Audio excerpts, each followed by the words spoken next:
but because the lyric came, and then I was like, oh my God, would the synth just fit in that tiny gap? Like, and we put it in, and we were just like, yes, just like we were all just beaming.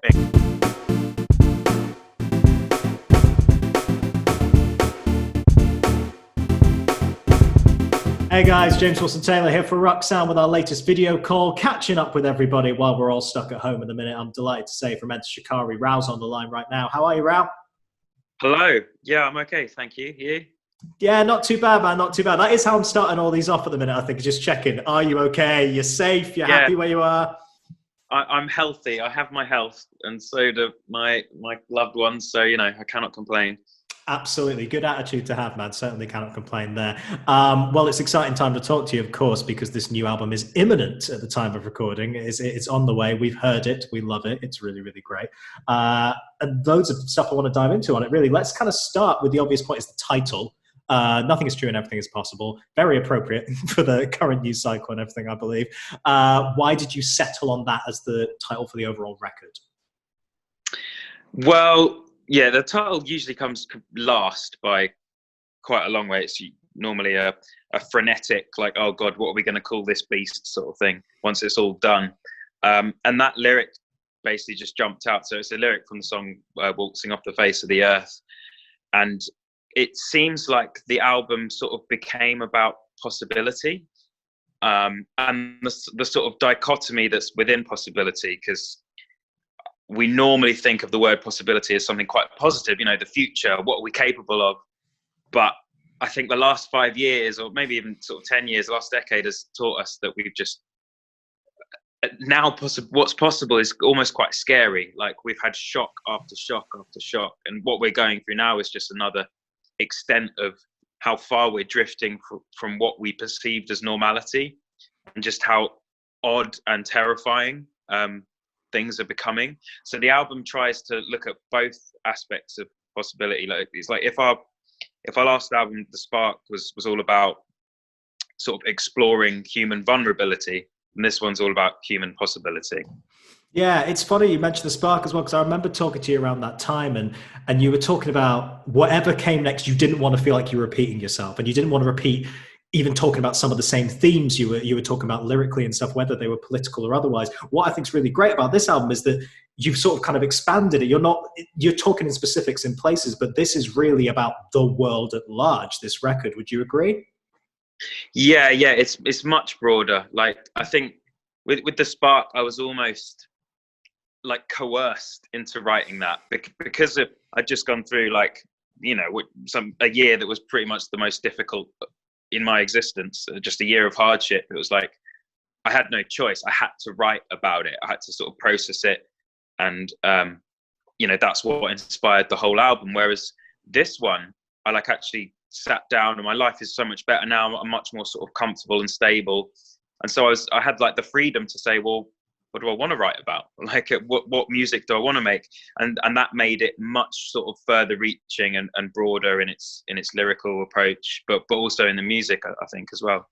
Yeah, absolutely. And in terms of being able to take control of that and broadening it out, we should of course mention you're producing the record yourself this time, which is amazing. Why did you decide now was the right time to take that approach as well?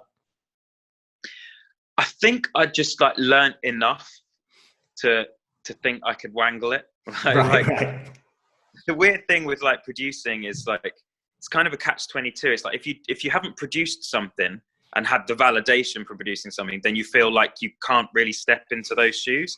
But of course, you're not going to get the validation until you do step into those shoes. So I think it was just about building up the confidence, and I've co-produced the last few, and so I learned so much from the producers that we worked with, and I'm so grateful for that. But it got to the point now where, like, the ideas that I was getting as I was songwriting were so, they have more depth than I think they've ever had, and that needs such a attention to detail, and it just means like the project has to take over your whole life. You have to be completely absorbed by this, and I'd feel bad like asking another human to put the energy that this album would need. So I thought I should step into it, and also I think it's the kind of thing of like, you wouldn't ask a mum to not bring up a child. Do you know what I mean? Right. No, I get you. I get you. It's definitely your baby, this one. And it feels as well like, it's like you say about how it has to be meticulous, and it's very kind of detailed, and obviously coming from yourself there. You hear it on the instrumentation. I mean, we've got to mention the fact that there is proper orchestral sounds on this. I know you've experimented with loads of different instrumentation in the past. I guess on this record, more than ever, it really feels like a bigger, expansive sound in a lot of these places. Talk to me about bringing the orchestra section on board for this record. Yeah, well, I mean, I think what makes music so interesting and addictive and exhilarating for me is like trying to convey emotions with music, and to be able to do that well, and to be able to convey broad emotions, like not just anger or not just happiness, you know, taking like hardcore or taking pop, you know, I like to try and convey them all, like every degree of different types of emotions, and to do that you need like a broad palette, and so that was probably one of the real sort of conscious like considerations right at the beginning, starting this album, that we just wanted to have as much instrumentation as was necessary, really. So yeah, so there's all sorts of orchestral stuff all over the album. There's one track in particular, Elegy For Extinction, which is basically an orchestral piece. And that was like one of the most surreal experiences of my career so far, really, like standing on a podium in front of 70 professional classical musicians, feeling way out of my depth, and presenting this piece to them. And yeah, it was just so surreal. I mean, there was one point where I looked at the second violin part, right, is like this diddle diddle diddle diddle diddle diddle diddle diddle, and it just goes on and on for about 2 minutes. They're playing this. I mean, it's a riff. It's not an ostinato. It's a fucking riff. And I remember like looking down, and after like a minute, they were just looking at me like, "Oh, okay, so we've got the bum deal here." Right? I like that, bringing riffs into the classical world, man. This is good. This is pushing things forward. It's so cool. And like you say, it is really interesting about the record that you are hitting a broad spectrum, because you've got, yes, like you say, you've got Elegy For Extinction and stuff like that, but then you've got Crossing the Rubicon, which I would say is like on the kind of more popular end of things as well. It's nice to be able to, how do you find balancing basically all those genres and all those elements of Shikari from both the past and pushing it all together? I think that's the most difficult thing. Like, we went into the studio with, as we normally do, far too many songs. We had about 50 like working songs. And the really difficult bit is whittling it down and trying to work out what needs to be in the album. And the main way we normally do that. But some people, like, I remember we posted a video, I think on our third album, of like, you know, the graphs that we made. We were like plotting graphs, like the songs based on their characteristics, and trying to choose basically an album that was predominantly varied. Like, that was the main bit of like data, like how we were choosing the track listing and what, you know, ultimately what tracks made the album. And we still sort of live by that, really. So like sometimes it means that the best songs don't really make the album, because first and foremost we want like the musical agility to shine through. Like, I think that's like, you know, I'm not really one for self-aggrandizement, but like that's like the main thing that I think Shikari is about, and we do well. And like, so that always becomes the way we pick the tunes, but it's really hard. It's really, I can imagine, but it's a tough thing, and you've pulled it off of being able to balance those genres, but it still feels like a one cohesive album and one cohesive record, which is very, very impressive. And you know, it sounds great because of that. I guess on that note as well, in terms of picking the songs, is that what happened with Stop the Clocks? Because I was going to ask you about that. You know, obviously that was the last thing we heard before this new era began. Did that just not feel like it was going to fit into any album cycle, and just as a standalone thing? Yeah, we'd had that riff for a while. It was a bit of ad lib that I used to do on the end of No Sleep Tonight, which is a song off Common Dreads, our second album. So we'd had that, one of the bridge basically for quite a while, and I think we started developing it properly at the time of the Spark, but it still didn't feel like it was there. And because it was such a you know, that's our most like commercial or like pop track ever, really. And so we didn't want to like rush that. We wanted it to feel right and to feel like still at its core a Shikari track. So that one just needed a bit more time. But yeah, I think a track like that needs its own space, I suppose. In an album, it just wouldn't feel like it would perhaps fit. Yeah, makes sense. And let's talk as well about some of the other singles that people have already heard at this stage. Dreamers Hotel is the kind of first taster of it. Why did you think that was the perfect entry point for the record as a whole? I guess it's just like quite an exhilarating song. It's like it just starts and it's just raw and, you know, really grabs your attention. And it, in some way, it sort of introduces the dichotomies that will come throughout the album. So, you know, in the verse, we've got this representation of what public discourse is like at the moment. So online, it's so hard to have a conversation because everyone's so embittered.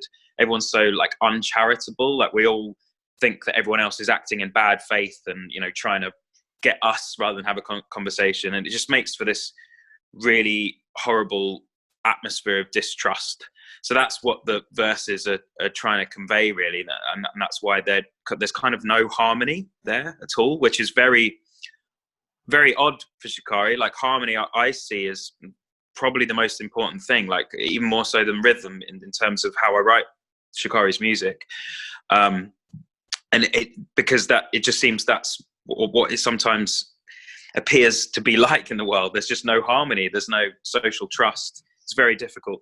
And then, of course, the choruses where harmony comes to life, and it's trying to convey this Dreamers Hotel, you know, this place that we'd love to be able to go to again, where we can trust each other, we can have patience, and we can actually have a conversation rather than a debate or an argument.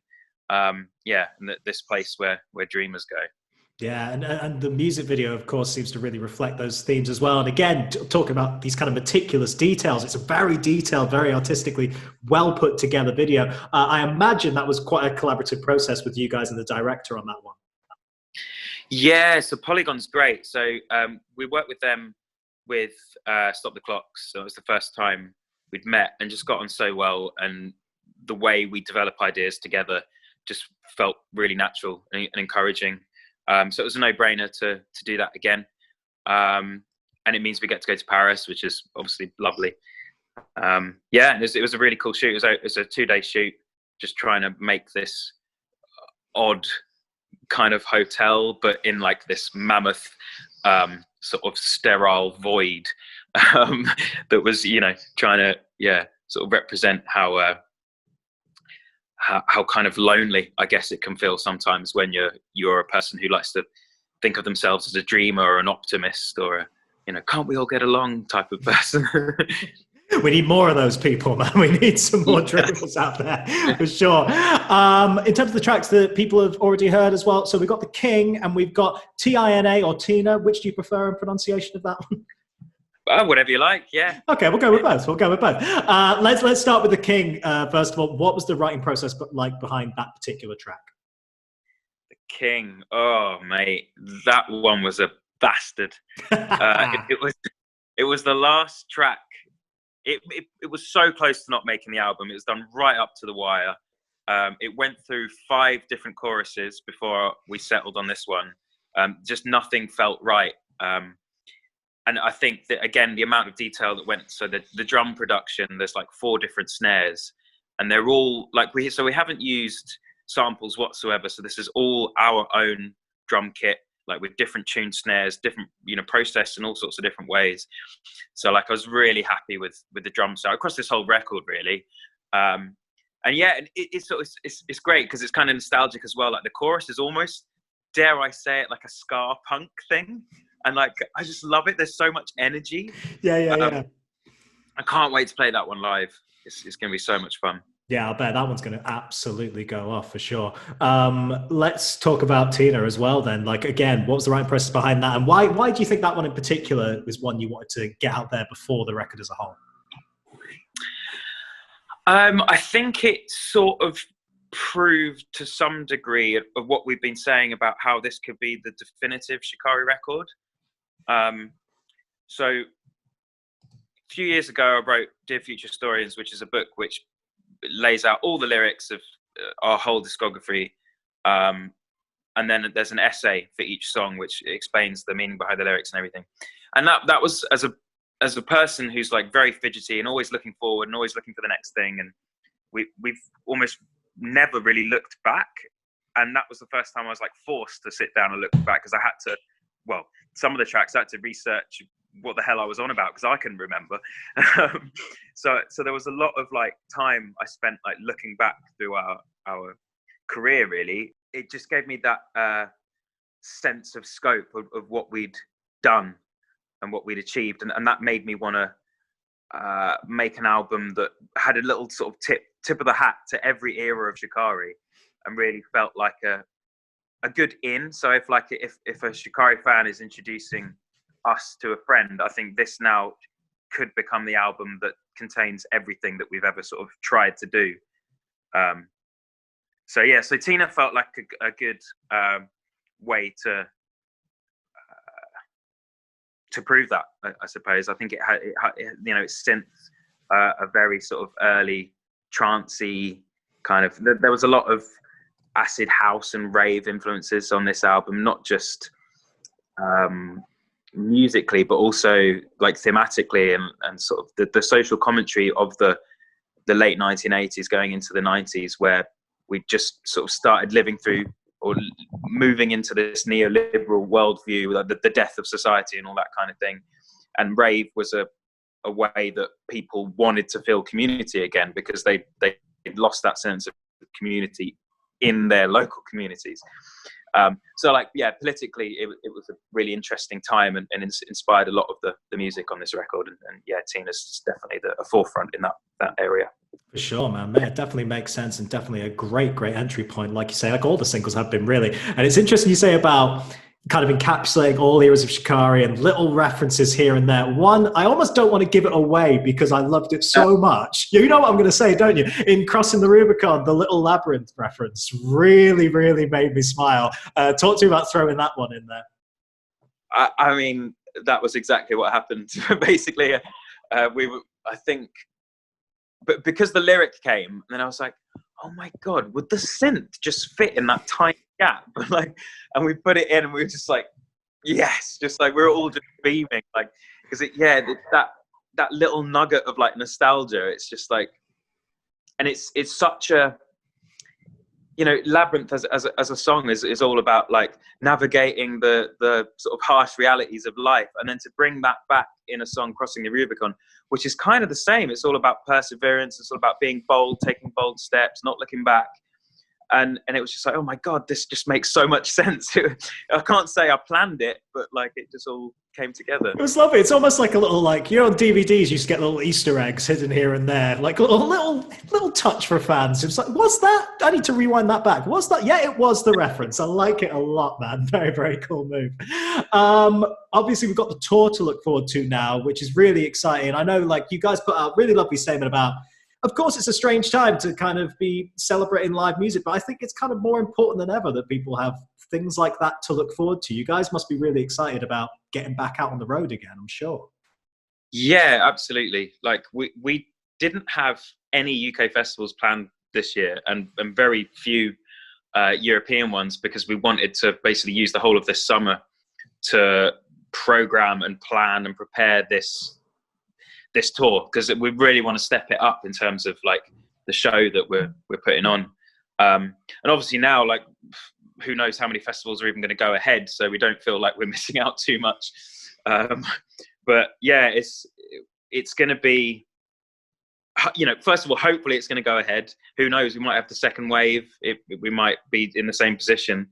But yeah, I think regardless, we just thought, okay, we're going to put this on anyway, because as a music fan myself, I want gigs to be in the calendar, even if they have to be rescheduled again. They have to be rescheduled again, but they're there. We want them in people's minds that this is going to happen at some point. The world is going to go back to some sort of normality again. We're going to be able to sweat and sing and rub up against each other once more. Yeah, I think this is the thing, isn't it? I think for fans, artists, anyone in the industry are like, it's the one thing we're all desperate to get back to, I think, is live music again. Yeah. Let's get it moving again. It's a nice thing to have these tours to look forward to, and we really, really do hope it happens. And really, positive vibes on that one for sure. Mate, it's always a pleasure to talk to you. I'm glad you're staying safe, and I hope the rest of the guys are too. And hopefully, like I'm saying to everyone, I hope we get to do this face to face sooner rather than later. I really, really do. But in the meantime, album's great, and best of luck with everything, man. Thank you so much. Yeah, no, cheers for having me.